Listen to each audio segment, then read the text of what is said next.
Everybody, welcome to the UGASports Live podcast with Jim Donnan. My name is Radi Nabulsi. I'm joined by Dayne Young and the Hall of Famer himself, Jim Donnan, who has a birthday coming up, and we're going to talk about that here in a bit because we have a surprise for him that will catch him off guard, hopefully.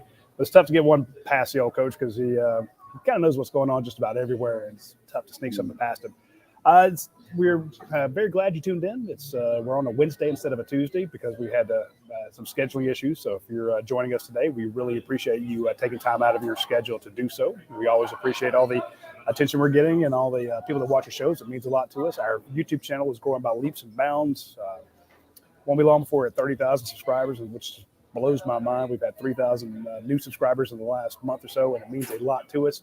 If you're not one, hit that button. We'd greatly appreciate it. And we wouldn't have the show, of course, without our sponsors, our friends at Dead Soxy. I'll talk about them later. Athens Ford, folks at Academy Brewing Company, who has a new website you need to check out, and, of course, Your Pie. I'm here at Classic City Eats in Watkinsville, right off the Greensboro Highway. It's just southwest of downtown. So if you're in downtown Watkinsville, swing by Classic City Eats, check it out. Great place. The place is absolutely packed. So I apologize for the noise in the background. Coach, I know a lot of people still want to talk about the national championship, but when we were on the show last week, you were already looking ahead. You're like, hey, that's great. Now let's talk spring. And Kirby Smart has been on the road nonstop. We're doing a Kirby tracker. I think we had 10 schools that he went to yesterday. He's probably hit more than that. We just didn't see them. And he's been doing that every day, going to high schools all over the nation because, again, there's you got signing day coming next week. There's no downtime for Kirby Smart. But the team is actually back to practice. Well, back to working out. So what happens now? I would just say what goes now? What's going on with the recruiting is what we've talked about in the past is the fact that you can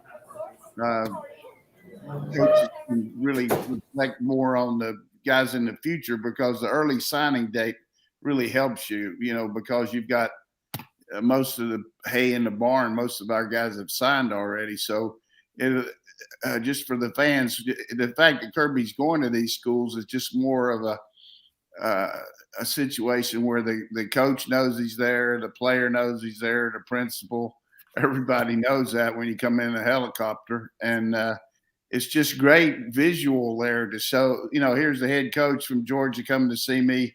I might have 2 more years eligibility, 1 more, who knows? But, he started out going down to watch Arch Manning.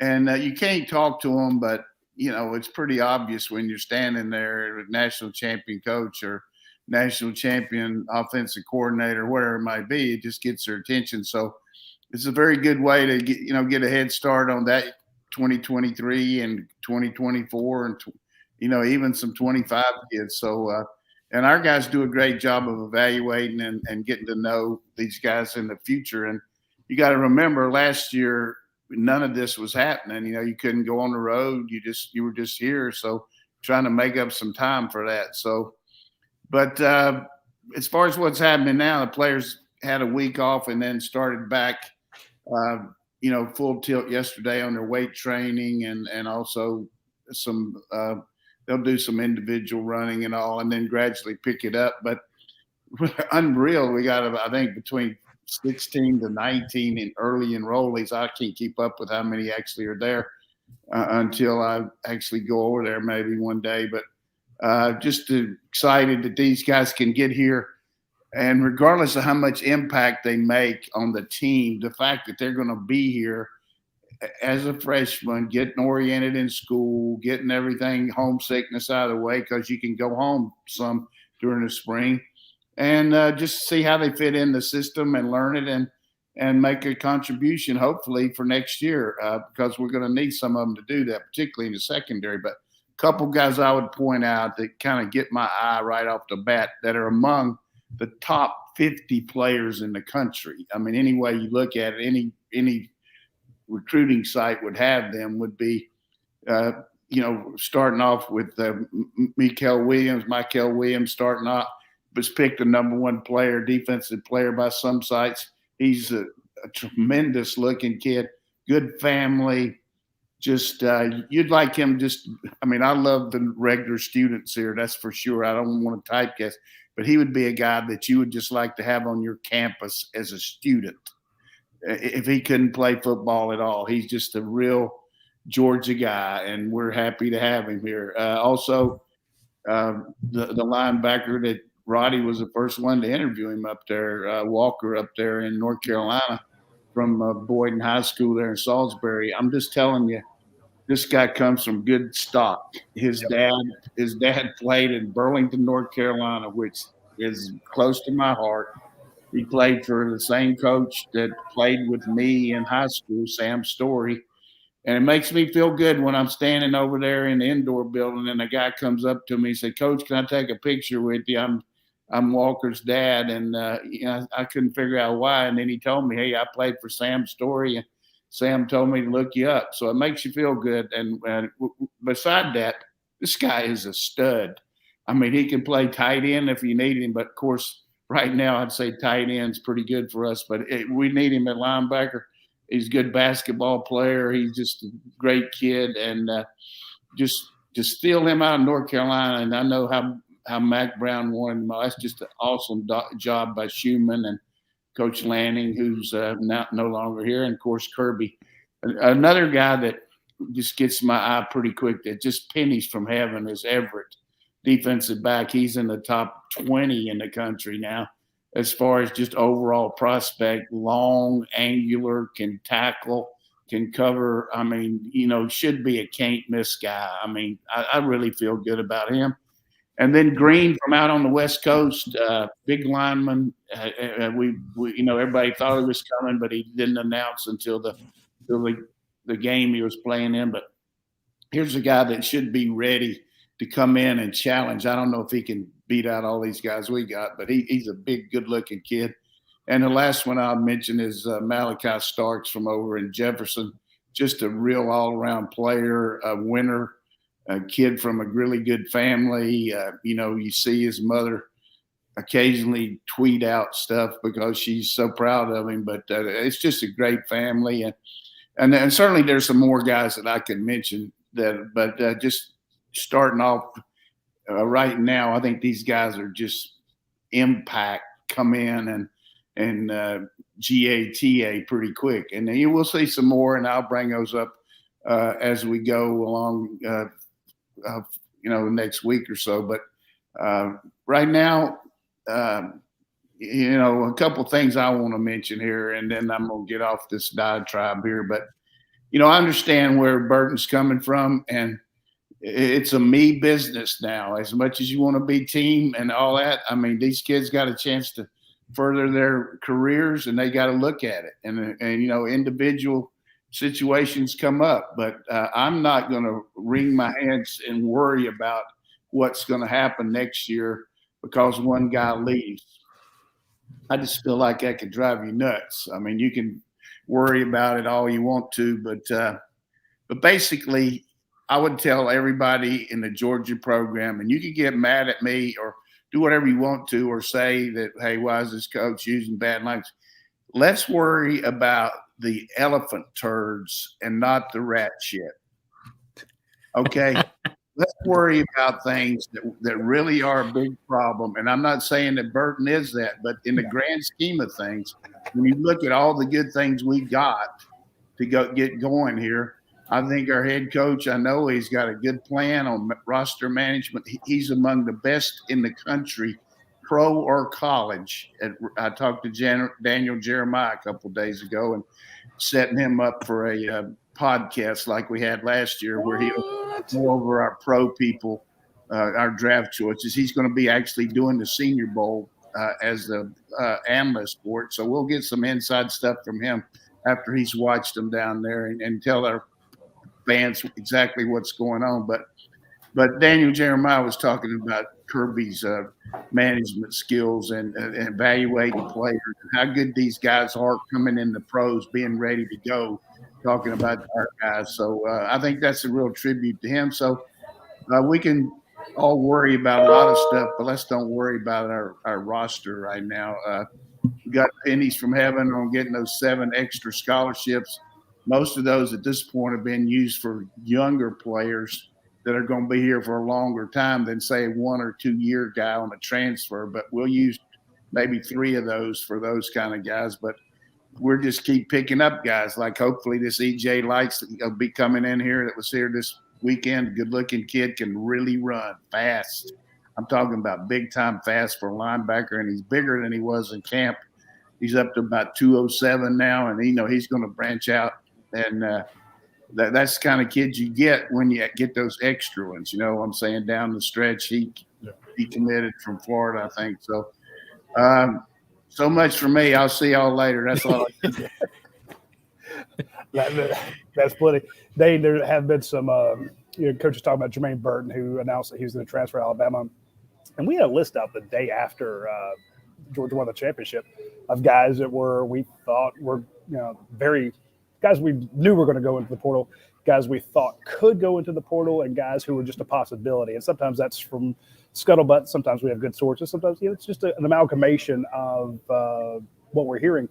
And there has been a good deal of movement, and a lot of people pull their hair out when you see Jermaine Burton going to Alabama and knowing that JT Daniels is leaving. But you also had some big additions, and William Poole coming back, Chris Smith coming back, Kyrus Jackson yesterday. I mentioned he was coming back.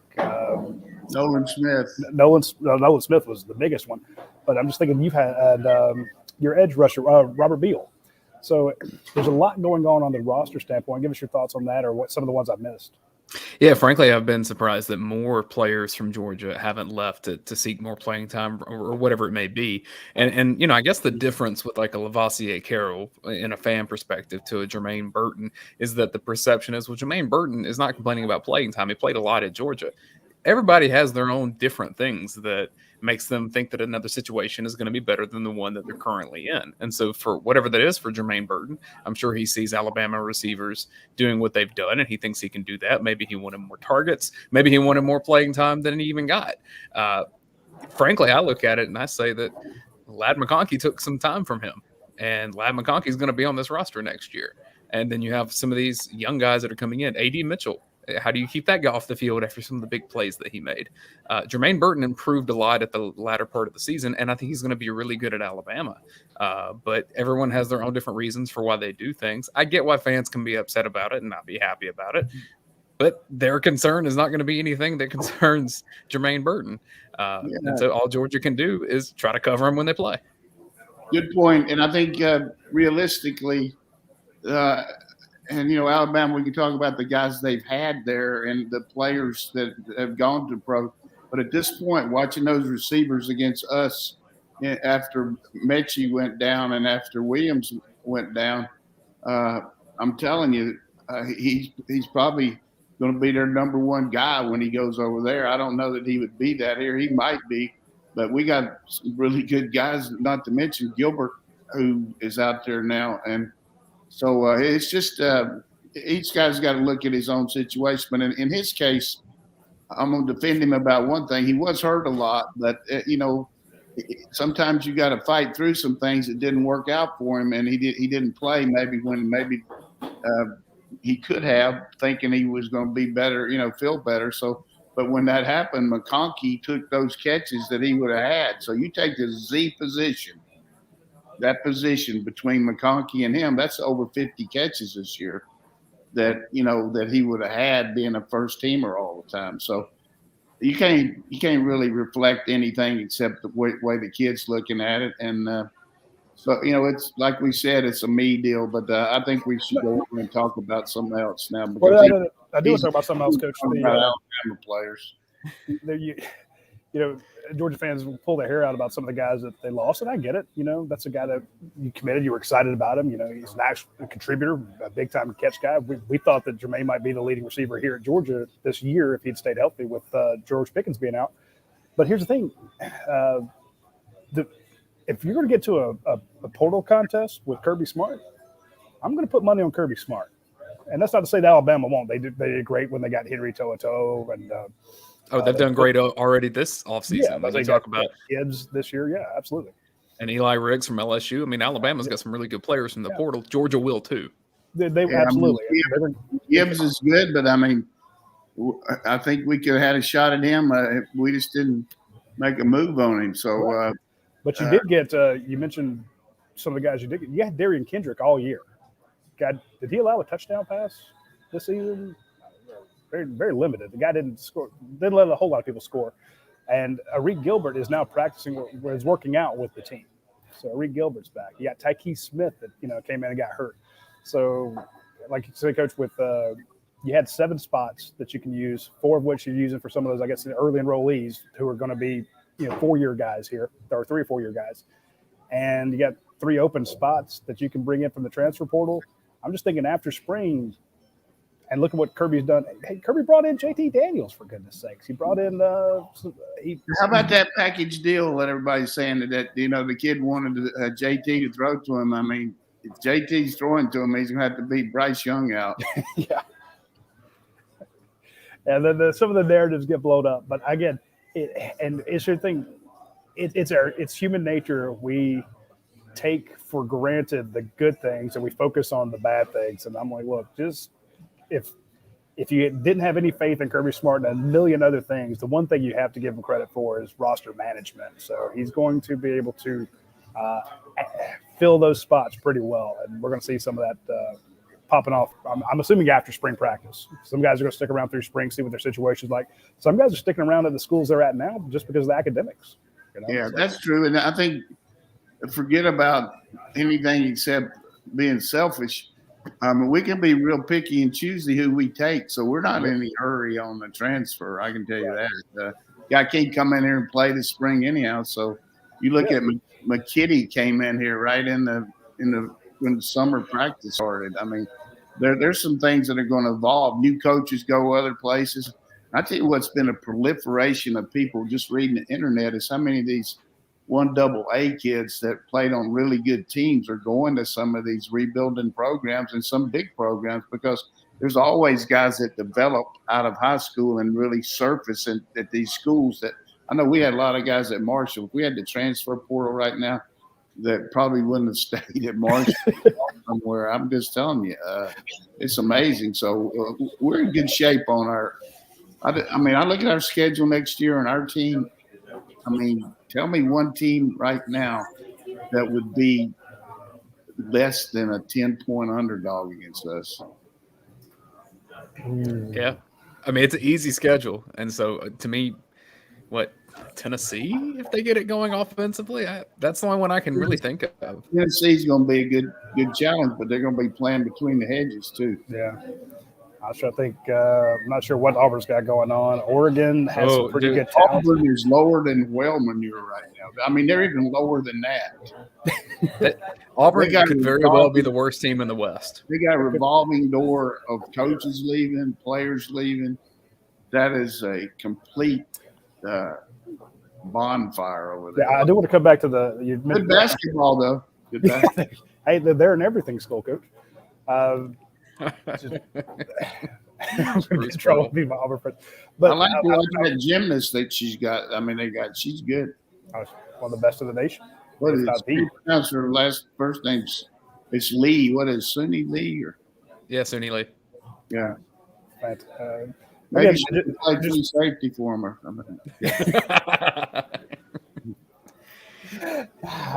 But I'm going down the list in my mind, and I was thinking Oregon right off the bat, just because they have some pretty talented guys over there. They're going to have Bo Nix, that's a quarterback, and Dan Lanny's going to. But again, his first year coach is his first game. That's tough. And then Tennessee, Florida, Mississippi State, maybe Mississippi State on the road, coach. Maybe that one's a little tighter. But yeah, you should be favored in every game. Might be, but immaterial. There's nobody on the money line that would be favored to have. Very, very true. I do want to touch on coaches real quick. That's another thing that Kirby Smart has to do. He's got a couple coaching positions to hire, but at the same time, he's hitting up 10 plus schools a day. How's he getting the interviews done? Hey, have you ever heard of Zoom? Have you ever heard of? You doing that on the helicopter? He got internet on the helicopter. I know because I've texted him before he's on it. But well, I'm just thinking, don't you want to sit down with those guys? Not much. He doesn't answer me much, but I'm just going to tell you this: coaching part. I mean, you got coordinators that talk to guys. You got agents. He's got Jimmy Sexton. I mean, Jimmy Sexton is a mafia don of coaching. He's got everybody in the. He really does give you a good list of guys to look at, and then you got the number one thing they look at as a non-coordinator is recruiting too. I mean, we need two really good recruiters here. I mean, you lose a guy like Lanning, who's among the best recruiters we had, and Hankton did some good jobs too. And he not necessarily receivers, just the areas that he covered. And off the field, Hankton was like Hankton could be an aide to the governor for all he's done with COVID with his team and all the stuff that he's done for Bulldogs for pups. And he was just a great ambassador for our school. So there's a lot of roles whoever comes in has got to fill for that. But you start thinking, Radi, about the networks of these assistant coaches that Georgia has. And I think this is what Coach Donnan's alluding to. Yeah, it's who Kirby Smart knows, and it's who Jimmy Sexton knows. But then it's who Will Muschamp knows. And Mike Bobo may be in the mix. Okay, look at who he's coached with. I mean, the next thing you know, you've got a couple hundred years worth of coaching experience just among the people that are in the building. Todd Monken knows the whole NFL. So true, but I guess what I was thinking, Coach, was you talked about how when you bring a guy in, I think you said you put them on the horns. You basically make them go up to the whiteboard, go up to the chalkboard, and you give them a scenario and you test what they would do in that situation, which to me is, I don't know, maybe nerve wracking, but explain that. I mean, do you do that this time, or you just go, hey, I know you know what you're doing? What you do is you eliminate some of those guys just talking and cross-checking and all, but you bring them in. So Friday, Saturday, and Sunday. Last Friday, Saturday, and Sunday after 4:00, everybody was here. So if they wanted to interview somebody, they could have done that very easily. So I don't know that they did that, but I was just trying to figure out how it worked in with his schedule, because it just seems every time I look up, I look at Twitter right now, he's hopping off an airplane again or hopping off a helicopter. I'm like, damn, this guy's going from 7 a.m. to 10 o'clock at night. Well, he's not nearly as worried about who he's going to hire as the player he's going to get. That's pretty obvious because he's got his pick on who he can hire too. I mean, and you see what happens a lot of times after the signing date is when guys actually make that move. And I don't like this because if I'm a parent or a kid and the guys are in my house on Friday before signing day and telling me to go somewhere, and then on Wednesday afternoon after signing date, he goes somewhere else. I don't like that, but it happens. I mean, I know one job that I was trying to help a guy get. I asked gave him a good recommendation, and the coach said, "Look, we've already got a guy in line, but we're gonna have to wait till after signing date because he's committed to that school till then." I mean, that's just the way it is. I mean, It's bullshit, though. It's bullshit. Right. I hate it. If word hadn't leaked out about coach leaving UCLA to come to the Falcons, Roquan Smith would have gone to UCLA. So, but luckily, he committed to them but he just hadn't signed. And then, sure enough, he got word that wasn't going to happen. He winds up at Georgia, and Georgia's first winner of the Buckets Awards. Before I'm going to give you full disclosure on that, that was before I even did any of these podcasts or anything, but Pruitt told me, "Hey, is there anybody you can tell to get this out to this?" He said, "We need to get, or who's somebody that's going to could help us because Roquan's coach is going somewhere else." And I'm not talking about just that guy. He's talking about his high school coach, and can he get somebody to help us because this guy from UCLA is going to Falcons. And so I asked a couple guys that I knew there, and because I think Bobo had already left to be a head coach or something. But it was just cold-blooded what that guy was trying to pull on Roquan. But again, and guys, there's that kind of loyalty that we demand of our players, but the coaches don't have the same thing. And I get it, it's their job, but a lot of the kids see this as their job too. They're getting everybody back, though, by the transfer portal. Exactly. Well, and Georgia's using its stability to its advantage in that regard. So when you start looking at Kirby Smart's been here, and the whole time with him, Glenn Schumann has been here. Dale McGee has been there, like same grouping. And so when you have that, other teams don't. Alabama never really has that anymore. Georgia may not have it as frequently because guys are going to get opportunities. But when you do have it, when Dale McGee walks into West Georgia, that Georgia's got a real good shot to get that player, period. 100% done, because that player believes Dale's invested in this team and this state because he's got a history of doing it. Well, talking about jobs, my job is to let our readers know, or our viewers know also, about two of our sponsors. I want to mention one of them right off the bat. Just our friends over at Dead Soxy. They do a great job making socks. And people go, well, of course, anybody can make socks. You don't understand. These socks are special, or we wouldn't advertise them on our show, or we wouldn't allow them to be a sponsor. They're incredibly soft. They stay up. They actually have something they call True Stay, which they trademark, True Stay technology. You pull them up on your calf and they don't slide down. So if you're in the middle of the day, you're constantly bending over, pulling up your damn socks. This doesn't happen with our friends at Dead Soxy. The cool thing is they design them themselves. So they have fantastic materials. They're buttery soft. They make them on these Italian Lanati machines. I don't even know what you call them, but Coach can vouch for the fact that they're soft socks because he actually comes from a hometown that had a ton of hosiery places. He's seen socks. He's tried them on. He even likes them. A very particular, demanding person gives us a head nod saying that he likes them. So that means a lot. But the point is, they designed them themselves because they wanted to make a very good product, and they do. It's a couple of Ole Miss grads, and they designed them for the workplace and also for college fans. So there are a bunch of Georgia-themed socks, red and black socks, that you have to check out from our friends at Dead Soxy. You will like them. We told you before the season started they were lucky socks. A bunch of people bought them. Georgia wins the national title. It's not a coincidence, folks. I'm just telling you right off the bat. Also, I want to mention our friends over at Athens Ford, fantastic sponsor of not only this show, they sponsor our watch-along show. They also sponsor our website. So if you're a member of UGASports.com and all the coverage that we've given you throughout the year, would not be possible without our friends at Athens Ford. They also support the community very well. They do wonderful outreach. They do tons of charity. But the best thing they do is they sell cars, and they sell them with a lifetime powertrain warranty. So if you go out there and you're buying a new vehicle, and it's not something you can get at every dealership. It's, I can go to any Ford dealership and get that. No, you cannot. You can only get that at Athens Ford. So at least in this area, within hundreds of miles, the only place you're going to get that lifetime powertrain warranty is at Athens Ford. So you got to go out there, get that. It's at the top of their website because they mean it. And they actually have vehicles. It's tough to find a lot of dealerships with vehicles. I mean, there's some guys in town. You drive by that lot, and they look like they're going out of business. But Athens Ford is actually very proactive in getting vehicles, so check them out when you get a chance, and check out that Bronco they have in the showroom. That's legit.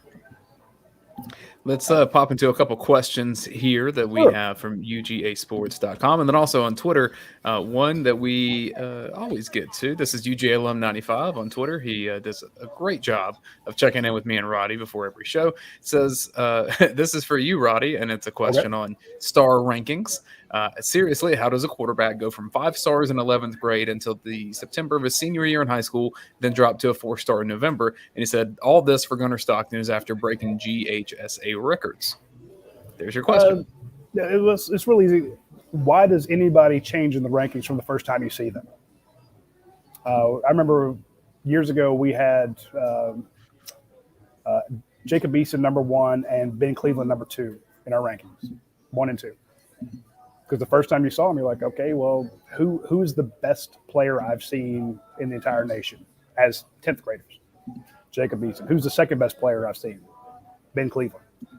Now, as the years progress and you see them more and more and more, you move them up or down, or guys move ahead of them, or or they move ahead of other guys based on the totality of information you have to that point. So, guy in his junior year, you're like, wow, this guy looks like a surefire 5-star. And when we say guy's a 5-star, we mean that he is a first-round draft pick. Okay, we're like, this guy is going to be one of the first 32 taken. We usually have 32 first 5-star guys. Now, so I think in the case of Gunnar, 2 things, because I know a little bit about quarterbacks, but I'm just going to say this. He made a point not to go to any camps, go to any Elite 11. He didn't play in any All-Star games. All he did was win for his team and play there because he knew he was coming to Georgia.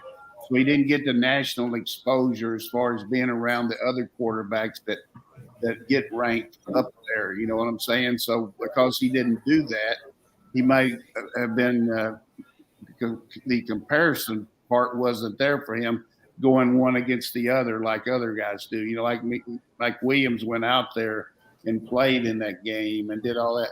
So he wasn't worried about 4 or 5 star or anything, and certainly we don't either. But I think in that case, that hurt him because some other guys probably propelled themselves because the way they were looking, and all these guys that are evaluating them, like Trent Dilfer and all these other guys. I mean, he had a quarterback in his high school who I think is really good, going to Cincinnati, Luther Richardson, who didn't have a lot. It wasn't even ranked here before the season started, and he went out to Elite 11 and finished in the top 5, and all of a sudden everybody started looking at him. So it's too bad for our fans that Gunner's not listed as a 5-star, but I'm glad he's here, and he's here for spring practice, and that's the way I see it. Yeah, he's so basically when they look at him and they say, wow, this guy is not one of the top 32 players in the nation, but he's still a 4-star. So we still think he's going to be drafted. He could be All-American. He could be All-Conference, All-SEC. Where they have him right now is like a 4th or 5th round draft pick. That's still pretty good. But it's basically and he went out to play to that All-America game this past January. He was out there for the practices. In other words, that's why they have a – Gunner went to the All-Star game? Yes, sir. Well, hell, what I just said was bullshit. No, well, he didn't go to a lot of the other camps. You're right, though. He didn't do the Elite 11. He didn't do all that other stuff, so they didn't see him. How did he do in the game? He did okay. You know, but again, he didn't look like a first-round draft pick to those guys. Now, I don't agree with the Rivals rankings half the time because I don't have to look at all those guys. I just have to look at the ones coming to Georgia. I've gone to see Gunner multiple times up in Raven. I've sat in the cold and videotaped him both times, or all 3 times I went to see him. He scored 7 touchdowns. So the guy puts up crazy numbers.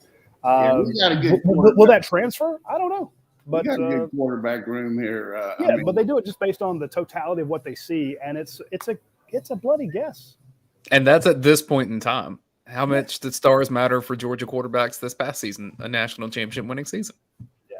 Right. I don't know. But I'm just trying to answer the question. It's based on the totality of what they see, why guys go up and down. It's because one time you see him, you're like, hey, this guy looks great. And then you look at his high school film, you get the junior film, then you get the senior film, then you get the camp film, then you get in-person evaluations. Each time you get more information, it's going to affect or help flesh out your opinion of a guy like that. That's why we see guys move up. We only hear about guys when they move down. We don't hear about people. Why the hell did you move up from a 4-star to a 5-star? Again, we only focus on the negative, So to me, you got, I think Dayne Everett is going to be an absolute superstar. I think Mikhail Williams will be too. Marvin Jones Jr., holy shit. Excuse my English, that guy's a monster. So you got some great players coming in, but you may not have a first-round quarterback. Oh, no, you have a 4th-round quarterback. The horror. Too long. It's too far in advance. Let's go something else. We beat the sports to death. I'm going to start giving stars to players that I think are going to be great quotes in the media and potential SEC Media Days representatives. And so Jalen Walker is going to be a 5-star in that for me because that kid will be in Hoover somewhere. Yeah. Can you tell me to shut up? Yeah, Humphrey too. I mean, this guy leads the world in social media. I mean, yes, he does. He's fast too. I'm going to combine this question from about 3 different ones from the YouTube comments. It's about Georgia at running back, which I think is a pretty fascinating position when you lose the experience of Zamir White and James Cook. So the questions came in about Kendall Milton and about Dejan Edwards and then about Branson Robinson. So I don't really know what the question is, Coach, other than Georgia running back. What do you think? I just think the big key for all these guys, first of all, Milton staying healthy. If he can stay healthy, he can be every down back because he's big, strong, physical, can run between the tackles, got good quickness, can catch the ball. And we've seen what Kenny Mack can do. I mean, he's really a special guy in the backfield that can be a lot like Cook, maybe not quite as fast. And then Edwards is going to be a guy kind of like the guy Kansas City has. I think Robinson is looking at the tape. I mean, just a big, strong, physical guy, but he's going to have to learn our protections. And the fact that he's not here for spring, I don't think he is he? I don't think he's an early enrollee, so that's going to hurt him a little bit. And everybody keeps talking about what's going on with the kid in Tennessee. I know we're really trying hard to, keep him as a commitment, and everybody's going to work hard to sign him. So if we get those two to go with what we got, we're going to be in good shape there. And it doesn't make among those guys with the offensive line that we're going to have next year, I think a lot of guys are going to make yards that maybe our backs didn't have a chance to do this year because of the of the ability of our line not to let people penetrate, and they're going to have a head of steam. They're not going to have to avoid as many behind the line tackles. I want to mention something about Branson Robinson. You never hear his name. Now, when Nick Chubb was coming to UGA, when Keith Marshall and Todd Gurley were coming to UGA, when Kendall Milton, was coming to UGA, and McKinney. People talked about him all the time. Can't wait till that guy gets here. We're going to run it. There's been so much focus on the passing game and so much on Stetson Bennett and the wide receivers and stuff like that. You have the number one running back in the nation, a guy that looks like a Nick Chubb clone, an absolute power lifter, one of the strongest players I've ever seen, and a hell of a running back coming out, from Mississippi. They build hell of football players out there. No one ever talks about him. And again, this is a guy that people are like, well, why is he not a 5-star? Well, he's number 38, i.e., first part of the second round in an estimation. But he's the number one running back in the nation, and they don't take a lot of running backs in the first round like they used to. So, point being, they're looking at it going, this guy's probably he's a top 40 player. We don't talk. In other words, as a fan base, we've got a little spoiled, getting top running backs. So yeah, that's true. But seriously, how many teams have 5-star players on there? I mean, we're so fortunate to have as many. 5 this year. But in the whole Big 12 last year, they only had like 2 5-star players, counting everybody. So that's one of the reasons they're getting their ass beat. But I think we got to be careful about 4 and 5-star. I think we just got to leave it in the hands of Kirby figuring out which guy. I mean, I'm glad we had Jordan Davis. 3-star. McConkey, what was he? He was like, everybody wanted to know what was wrong with him. How could we take him? I mean, he was among the nation's leaders in yards per catch or something. So just it's good to have dialogue and everything. And sometimes Radi and Dayne, for our fans, get on me because I say stuff about you. I don't know what y'all say and what you don't, but I'm going to make sure not to be that's your deal. If you enjoy that, causing, internet talking about stuff, go ahead and do it. That's fun. Go for it. But, base it on fact and everything. I know this. For some reason, people think that I know more than I do. When I walk in the Chick-fil-A or I walk in a tire store or whatever I do, and people start eating my ass out about a game, about what should be doing and all that. I mean, I didn't used to have that happen until I'm on this show now, and everybody thinks I know more than I do. And I can't stand that, to walk in there and the guy, could you please explain to me why they're doing this, coach? And then blah, blah, blah. And so one day this guy was just going on me really hard. So I knew Kirby wasn't going to answer. I just called his phone and put it up there. I said, go on and tell Kirby here what you think.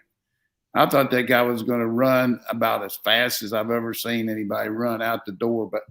But so I'm not going to say that anymore about being, people say, hey, we got the right to dissent. That's good. Go ahead and do it. But and just because I say it doesn't mean it's right. But I can tell you one thing. More times than not, what I say on this program has a chance of being right.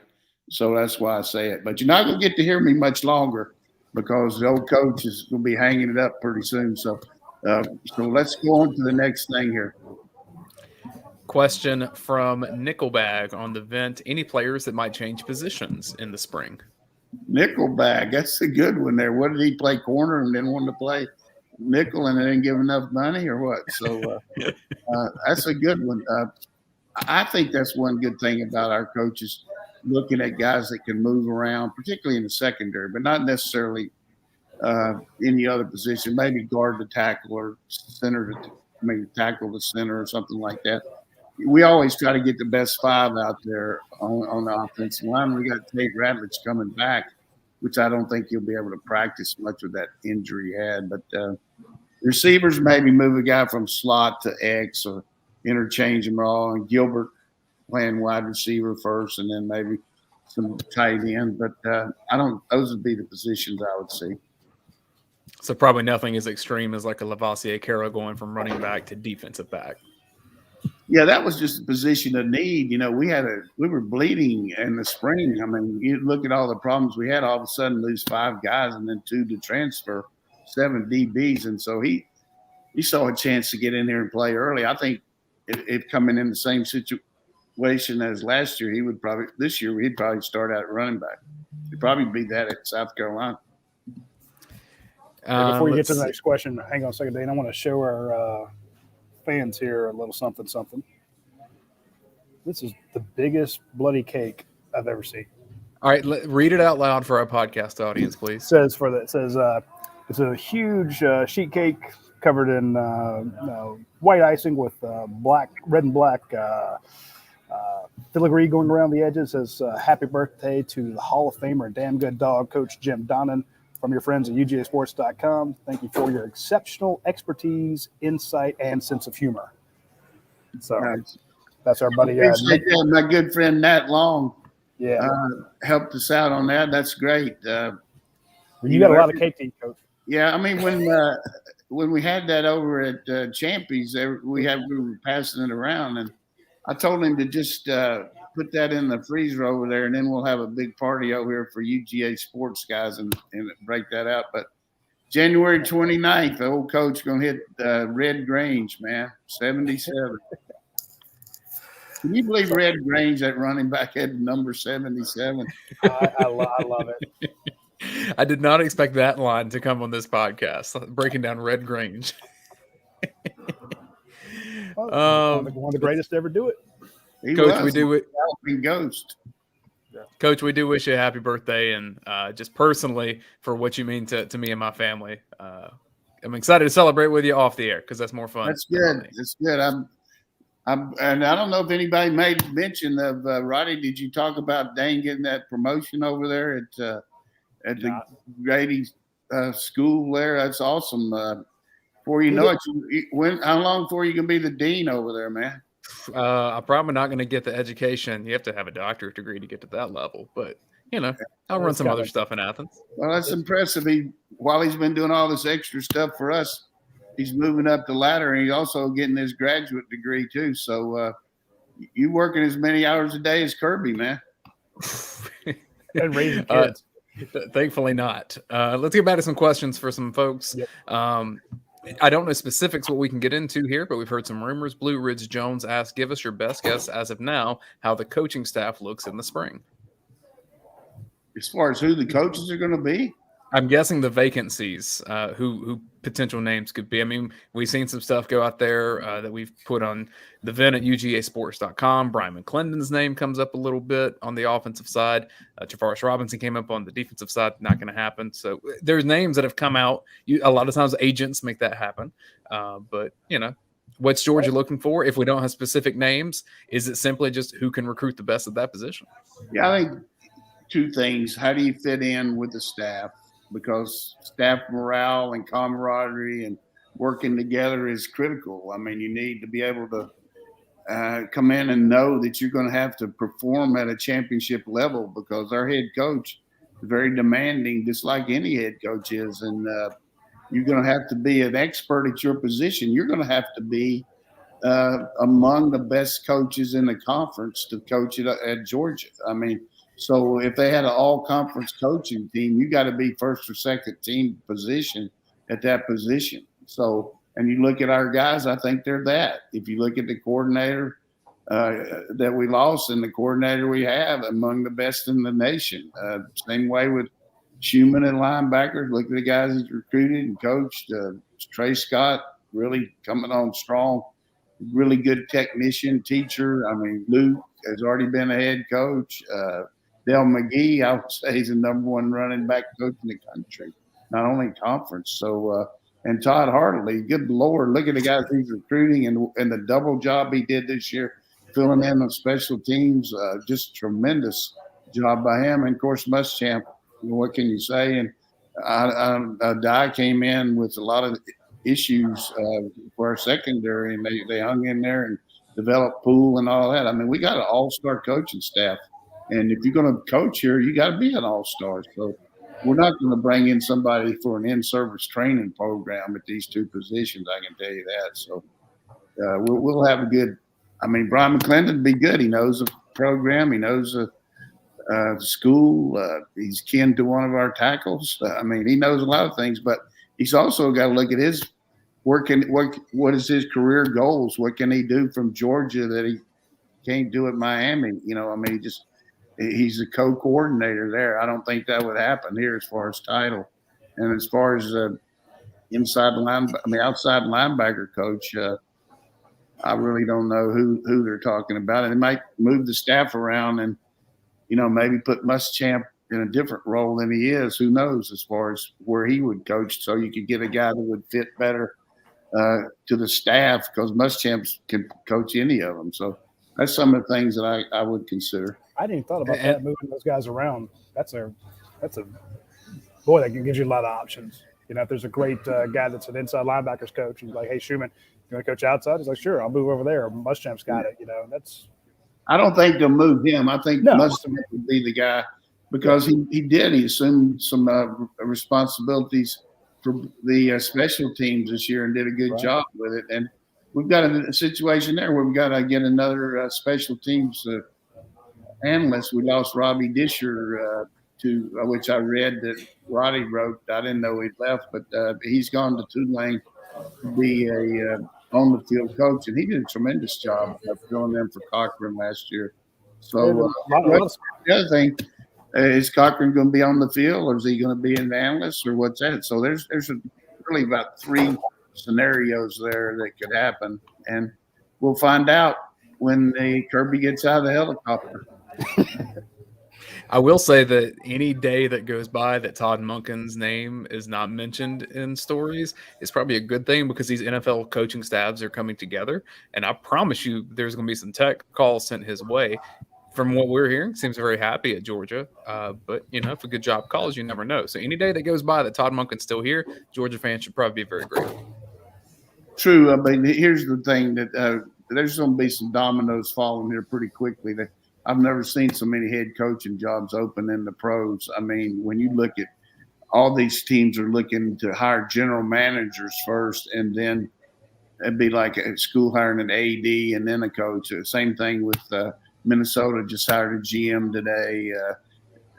Dan Quinn got fired last year, and he's interviewing like he's the top guy out there. There's just not a lot of guys that these pro teams, you know, the pool of experienced head coaches is not out there. So you're looking at a lot of assistant coaches, and you know, maybe they're going to call Kirby. Who knows?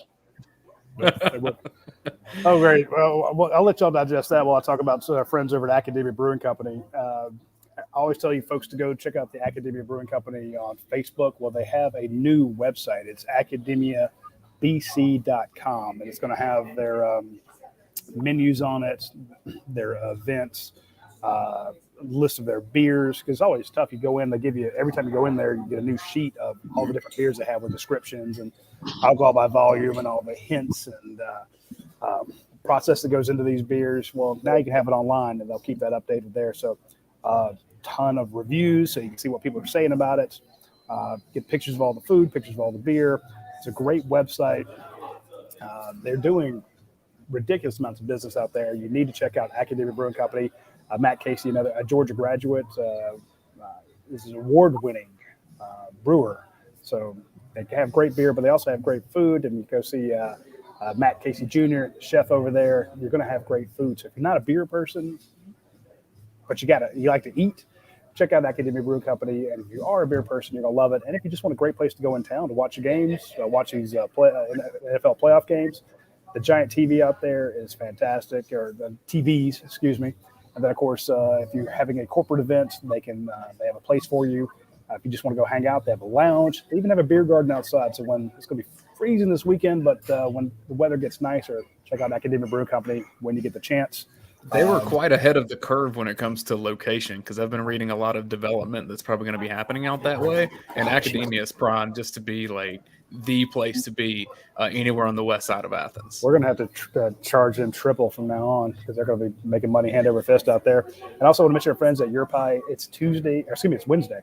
If you normally on Tuesday we tell you, hey, hit their the double points on the app, but we missed it. Today's Wednesday, so be sure to hit them up on the use the app anyway, so you get your points, because as your points accrue, you get free pizzas, free salads, free breadsticks, free gelato. And right now they are hiring. They need people to come in. You can get franchises out there. They're always looking for somebody who wants to make a lot of money and have a lot of fun. So hit up Drew and Natalie French for that franchise information. And if you don't want to go that far, hell, just grab that hot honey pepperoni pizza. It is great. Again, there have been 3 or 4 pizzas they've come out with, like their peach and prosciutto. I'm like, hey, this is a good pizza. I'm like, I don't know about that. But then you try it, you find out it's fantastic. So hit up our friends at Your Pie. There's a ton of different locations. And again, use the app. You can go in and do it in the store. It's great. But because you point to everything you want, you put as many toppings on your pizzas as you like. You can have it done. But you can also do it while you're sitting on the couch and then swing by and pick it up or have it delivered. So check out our friends at Your Pie. This question from Jason G17. Who are the players that Coach is most excited about heading into spring? Which I remind people, when Coach has done this in the past, they've turned out to be Brock Bowers and Jalen Carter. So your batting average may only be destined to fall here, Coach. And Trey Hill. Hey, how about Trey Hill might be playing in Super Bowl here? That's awesome. It's awesome. I'm happy for him. We're going to have a lot of guys playing. I was happy for Stafford, too. I mean, Stafford, Sony Michel, that was great. That was unbelievable. I was sad for Brady, but, Leonard Floyd out there. Hey, I got a Brady shirt for my birthday. I didn't even know he had his own line there, but I was kind of hoping I'd get some from Giselle, but I didn't get that. But don't tell Mel Tucker you have it. But I got a good shirt for my daughter from Brady. It's nice. But so who's the most? What would they say the most? I want them to say. Well, okay, so they said, who are you most excited about heading into spring? And if you want to take a week or two and really ponder this, I'll just say one guy from each side. Okay. The Keely Ringo just burst on the national scene with that play, his confidence level, his skill level. I mean, he's a flat-out high draft choice next year. I think he'll be a stalwart for our secondary, and that's the first guy. And the second guy is Stetson Bennett. I think he'll just flourish without all this controversy. If for all of a sudden these other guys step up, that could happen. But with the returning people we have and his knowledge of Todd's system and everything like that, I think he's just going to flourish. And he's not worried about his legacy. People say, hey, you can just go off in the sunset. He wants to play another year. I think he's got in his own mind, a chance to really be among the best players in the conference. And after he walked up to Bryce Young and saw that he was taller than him in the game, then he's really stepped it up. So I'm really happy. I got to send you that picture. That's nuts. It was a good picture. But, hey, I'm happy to say that those would be the two guys. I mean, it's obvious you could say Bowers, you could say Gilbert, and you could say, but, hey, those are the two guys that I think will be leaders on our team and just big-time players next year. Another question from Jason G17. How can having a spring and off season as the number one help Stetson continue to improve? Well, that's pretty much what I just said. I mean, he's not going to have to sit back and not practice. I mean, he basically didn't scrimmage didn't do anything. This way, he's going to be out there. He's going to be, flourishing in the knowledge that he's the guy the coaches would like to have at quarterback, unless he gets beat out. Now, I've had that happen with me. Starting quarterbacks come back, and I had a guy that was the freshman player of the year at Missouri, and the next year he got beat out because the other guy was just better. I mean, and he was already on the team and gotten beaten out by the freshman. So those things happen, but I don't see that happening here. I do see Beck and also Vandergrift really making progress, though, and they'll be very good. But as usual, Kirby's going to say who gives us the best chance to win. And that, at this point, it would be Stetson now. It could be. I'm objective. I could say it's coming something else. But from what I've seen in practice and what I've seen, the way he understands football, I mean, he's Phi Beta Kappa as far as knowledge of the system. I mean, he's got it. He's right in Todd's wheelhouse. So it'd be hard to dislodge him, and I don't know why anybody wanted to dislodge him.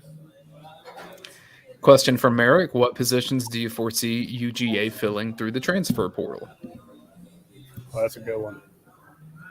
Well, position of need, probably something you look at is another defensive back, just because all of a sudden we've lost several as far as depth. I mean, Kimber left, Breeny, Speed, also Carroll lost 4 DBs.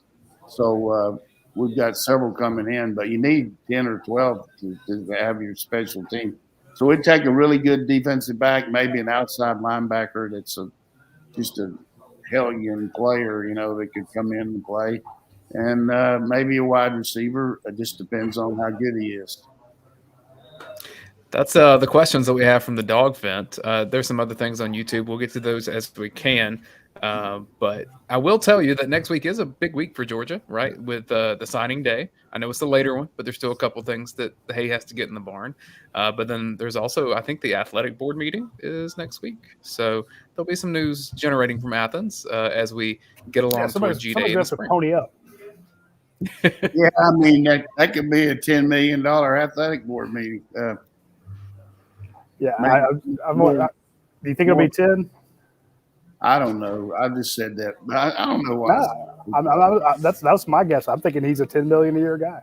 If I'm Jimmy Sexton, I'm saying that's lowballing.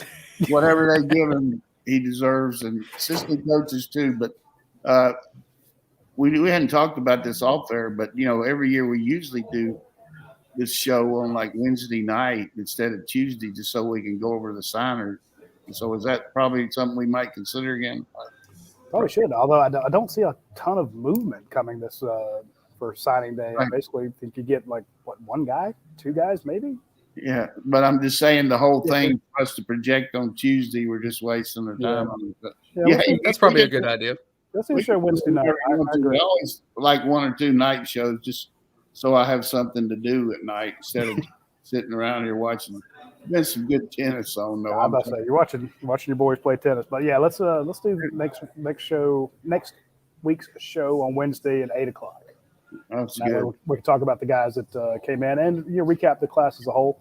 Right now, Georgia's sitting at 5 stars, and again, if you go back and look at historically, Georgia at most would sign 1 or 2 per class, and then Kirby starts showing up, and you had 8 in one class, and a few years later, you win the national title. He's got 3 or 4 or 5.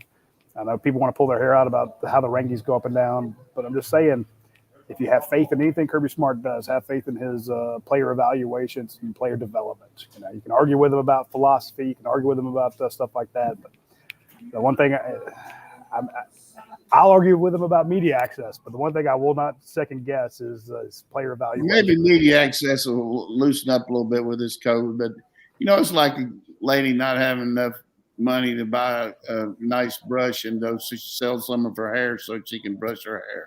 Buy a brush. I mean, hey, we got it. Gift of the Magi, absolutely. Hey, we're in good shape here.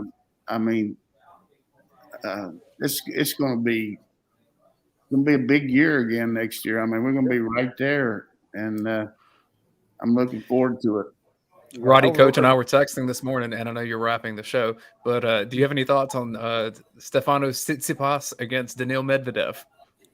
Yeah, I'm all over that. I think just the fact you can pronounce them, but I'm a little bit Give me 1 second. Let me look. a little worried about Nadal. What he's going to do against Berrettini's serve, but he's going to wear Berrettini's backhand out. But I'm pulling hard for Nadal to get 21. That'd be nice to see him do it. But it's just interesting scenario. But it's kind of an interesting scenario.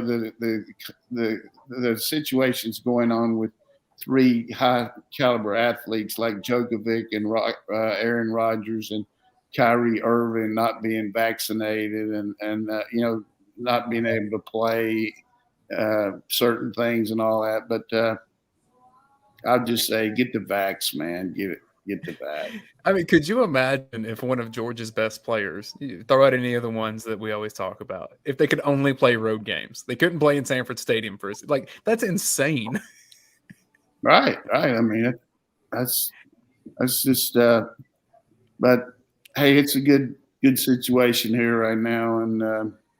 Well, frankly, it makes me question kind of the competitive nature of some of these guys, because I look at a guy like Michael Jordan, and that guy would eat his right arm if that means he could play that night. There's a ton of stuff. He also has the strength of his convictions, which some of these guys, they don't need the money. They don't need they're just as competitive when it comes to people telling them what to do. Yeah, they're like, no, you can't tell me what to do. I'll do what I want to do. I just wanted to close this day. There one thing here that really made me feel good yesterday. Had a chance to go up to Chattanooga with Coach Dooley and Barbara to visit. She was going to a luncheon, and so Coach Dooley and I went to see my best friend Nelson Bowers. But just to talk to Coach Dooley and see the pride that he had in the fact that we had won another championship, and one-on-one, spending that much time, and we went around and met some people just because Nelson wanted them to see Coach Dooley and make me a little bit. But the whole point is, I'm not reveling in anything except how much I enjoyed seeing him be that happy, because he did so much for me and gave me an opportunity here and backed me like he did. But he really, Georgia's special to him, just like it is a lot of us. But just to see a guy at his age have a chance to talk about being in Indianapolis and being involved with Kirby and all that. I mean, all Georgia people ought to be really happy at the end of this show to hear that. I really was tremendously moved by that. Oh, that's awesome. It makes me very happy for him to see that too. And I'll tell you, you've talked about the community of coaches, to see you guys in the stadium when Kirby is being handed the trophies, you and Ray Goff and Mark Rick. Right. People have sent me notes saying, look, the 1980 team raising the banner was great. Kirby getting handed the trophy was great. But the photo of the 4 of you guys in a suite watching that was their highlight, good. And I'm thinking, we don't want to take anything away from Kirby, but no, but it just I didn't say that to do that. I just want to talk about Coach Dooley's legacy and but he was there. That made people happy. I mean, he spent all those years not only as the coach but then the AD. He paved the way with a lot of things, a lot of these other sports. What he did for them.